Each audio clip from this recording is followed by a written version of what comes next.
Did you know there are demons that can look exactly like any human, but they have one flaw that always gives them away? Meet the Rakshasas from Hindu stories.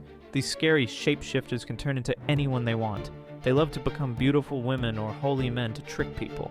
But here's the thing that makes them easy to spot. Their hands are backwards, their palms face the wrong way, and they can never hide this. These meat-eating demons were super powerful. Some could fly through the sky, others could control storms and rain. The strongest ones could even come back to life after being killed. They all served under their king Ravana in the magical land of Lanka. But Rakshasas had one big weakness. Weapons blessed by holy priests could destroy them forever. Even today, Bollywood movies still use these creatures as bad guys.